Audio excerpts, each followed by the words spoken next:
It all started when Angela and her boyfriend, William, decided to go to the countryside to her friend Olivia's party. It was getting dark outside, and they were approaching the cottage village where they were going to spend the night. William, tall, pumped-up guy with sharp cheekbones, he worked as a swimming instructor at the swimming pool of the fitness center. That's where he and Angela had met. Angela was a student, a short girl with nice features, blonde hair, and a neat figure. A snub nose, bundled hair, t-shirts with prints, tight blue jeans, white sneakers, that's all about Angela. Along with her best friend Olivia, she does dance, moves great.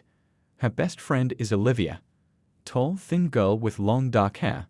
Sucks about her appearance like a princess thanks to the upbringing of her mother. Slim legs in leggings, boutique blouses, dresses to the hips. In general, the Smith family is well provided for thanks to the work of her father, an entrepreneur. Olivia's mother, Mrs. Smith, is a housewife who has opened her own business. A flower store, not without her husband's help, of course. She spends a lot of time at home while her managers run her business.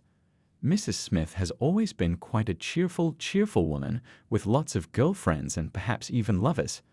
Of course, no one knows for sure, just that Angela had seen her a couple of times with strange young guys in her car. Not surprisingly, young guys have been hitting on her.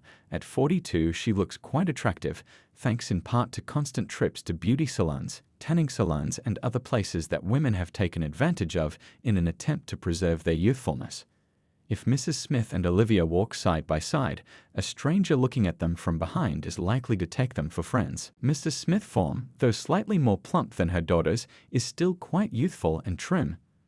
Olivia's father is the founder of an automobile holding company.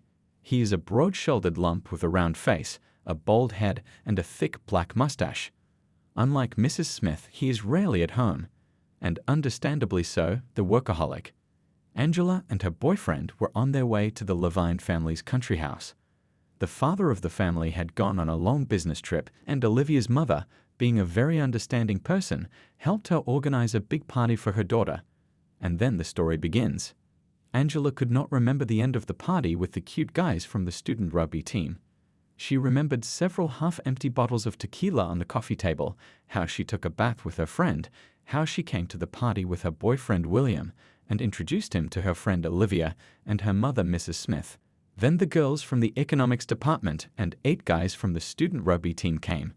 She remembered them sitting together in the living room and playing cards. She remembered dancing on the bed, how the pumped-up guy from the team molested her, and how he pinched her. After that, William put up a fight with him, dragging him out into the yard in front of Olivia's parents' country cottage. She remembered Mrs. Smith treating everyone to an old daily that her husband had brought from Ireland. She vividly remembered the quarrel with her boyfriend and how Olivia's mother, worried about William's broken eyebrow, had taken him upstairs to put a compress on. She remembered the fun of the 2 guys wrestling in the hall and the guys betting on drinks. Her last memory was dancing with the cute boy on the team, holding her close and whispering some light vulgarities in her ear. She wanted William to be jealous, to show her how much he cared, but he was gone and gone. She began to worry that he was getting sick, but in the end she was getting sick. Her body wasn't listening, amid dizziness and general weakness. Her thoughts were confused, but she was having fun, as if she had taken an antidepressant. The rest of the evening remained a blur. Angela opened her eyes, trying to figure out where she was. It was dark all around. Her body felt kind of woozy, a little dizzy. A soft blanket, a pillow. She had fallen asleep on the bed. Her thoughts were a little confused, and she wanted to get up, but the general weakness was so strong that she decided to lie down for a few more minutes to recover. From the sound of their breathing, there were other boys sleeping beside her, and more than one, it seemed. Was there not enough room for all of them? Angela felt a strange feeling on her chin. When she ran her tongue over her lips, she felt a thick, sticky liquid and a peculiar, salty taste. She instantly realized what was on her lips. It was a shock. Angela began frantically recalling the events of the evening. Could it be that one of the guys had done it when she passed out, or that she had done it to someone herself and had no recollection of it? Oh no, William! Ran through her head. Where's William? What if he saw it happen? The girl's heart quickened. There was still the possibility that it was her boyfriend on her lips. Her body was somehow woozy and insensitive. She stuck her hand under the covers, trying to see what she was wearing. As she touched herself, she realized she wasn't wearing anything. She realized she had been fucked, and there were two guys. Angela stood up on the bed. It was pitch black all around her. She got up from the floor, struggled along the wall, and stumbled across the table where the nightlight was. Rummaging through the wire with her fingers, she was able to turn on the lamp, and a dim yellow light illuminated the room. It was a small guest bedroom, I think on the first floor of the cottage. There were two guys lying on a double bed. One was sleeping on his stomach, sprawled out and almost sliding to the floor on the pulled-down sheet. Pretty pumped up, a big tattoo on his back with some ancient symbolism. He was definitely on the college rugby team. Angela had only seen him a couple of times, but she recognized him instantly. The second guy, thin, black-haired, who looked like half a loaf of sausage, his name was Lucas. He was the boyfriend of one of the grandfathers from the economics department and lay on his back closer to the window. There was no doubt these two guys were screwing her today. In general, she was sympathetic to Lucas, but now she was too excited and even frightened to be happy for a moment that these were nice-looking guys and not some thugs from the street. She put on her skirt, which was on the bed. No blouse was visible, and she carefully opened the door and slipped out into the hallway. The hallway was a shambles. Bottles everywhere, an overturned coffee table, someone's jeans on the couch. A girl, one of Olivia's classmates, was lying on a large, light grey rug. A half-empty bottle of schnapps stood beside her. She was dressed, her jeans buttoned up, and her wrinkled woman's jacket, though it looked less presentable, was still buttoned up. Her honor didn't seem to suffer today. To the bathroom, we must go to the bathroom. Angela tiptoed down the hallway, stepping over scattered bottles. Outside the door, water was pouring. Someone was taking a bath or fell asleep in the tub, which was also likely. Angela pulled the handle and the door opened ajar.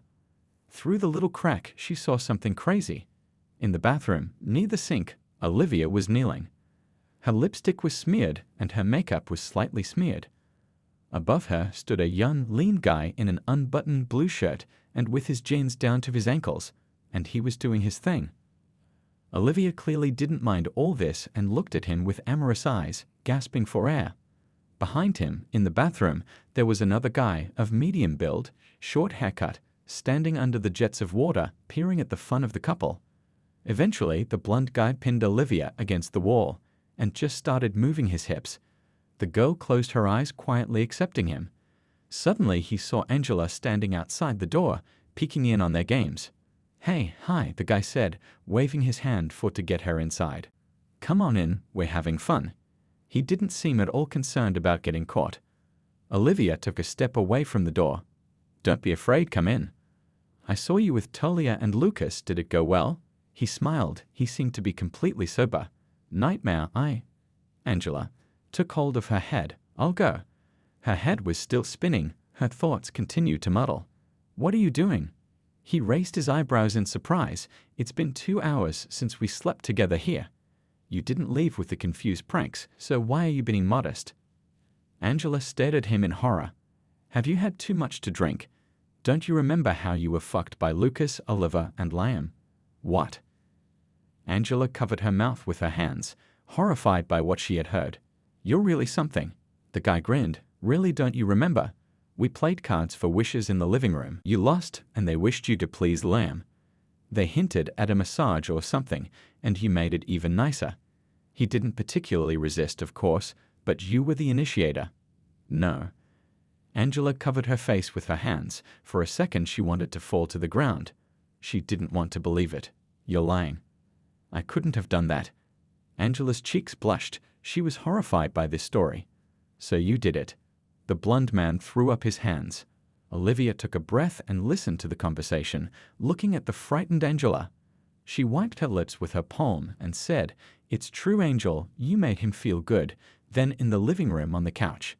Some of the girls left right away when they saw it. "Well, you got the guys all wound up, and then you went with Lucas and Oliver to the bedroom." Angela just kept silent, covering her face with her hands, her head down. It was just unthinkable. She felt like she was asleep. "Where was William? Did he see everything?" she asked quietly. "No." Olivia shook her head. I haven't seen him at all evening. Probably went to bed on the second floor after they put the bandage on him. Of course, it did not make her feel better, but at least he did not see it in person. The blond man stood silent for a while, thinking about something, and then he said, "Look, don't be sad, I'm team captain. The guys are listening to me. I'll talk to them to keep their mouths shut. Liam will keep quiet, and so will Lucas. He won't benefit from it, or he'll lose the girl. I can't promise for Oliver, but me and the guys will talk to him. And the girls? They saw everything. They're Olivia's friends. She'll talk to them, right, Olivia?" "I don't know." Olivia pressed her lips. "I'll talk, of course, but there are such gossips there.